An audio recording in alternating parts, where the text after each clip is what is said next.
Bonjour, c'est Charles Dubus, votre coach en aménagement paysager dans la métropole lilloise et ses environs. Aujourd'hui, nous allons parler de la tonte. Il fait beau, on n'est pas dimanche, l'herbe commence à grandir, je vais vous apprendre à tondre. Le saviez-vous? Il ne faut pas toujours tondre à la même hauteur. Je vais vous expliquer pourquoi. Vous voyez ce gazon, il est très beau. Pour moi, il est très beau. Certes, il y a quelques adventices, mais il ne faut pas forcément chercher à avoir un gazon anglais parce que c'est énormément d'entretien. Le premier conseil que je peux vous donner, c'est accepter quelques adventices, mais on va essayer de les défavoriser. Le gazon, qu'il soit ras ou qu'il soit haut, lorsqu'il y a de l'eau, il pousse très bien. Mais sur les gazons ras, on voit un développement de pâquerettes, de chardons, de pissenlits. C'est pas très esthétique. A l'inverse, et je vais vous montrer sur les gazons hauts, venez voir. Ici, on est sur une partie du jardin qu'on entretient un peu moins, donc le gazon est un peu plus haut. On voit apparaître une citronnelle qui a dû sortir du potager, des orties, bref, pas mal d'adventices qui aiment se développer sur les gazons hauts. Donc si vous tondez toujours votre gazon ras, vous allez avoir des pâquerettes. Si vous les tondez toujours haut, vous allez avoir des orties. Quelle est la solution? On change la hauteur de coupe en fonction de la saison. Pour limiter l'ensemble des adventices, l'idée c'est dans la saison, qu'elles aient toujours un moment défavorable pour elles.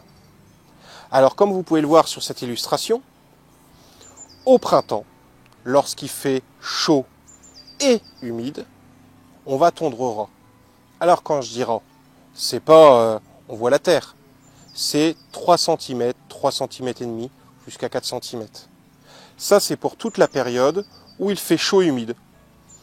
Dès que les températures commencent à remonter, pour maintenir l'humidité et pour défavoriser les adventices qui se plaisent dans un gazon ras, on va augmenter la hauteur de coupe. Là, on passe à 7 cm, voire 8 cm.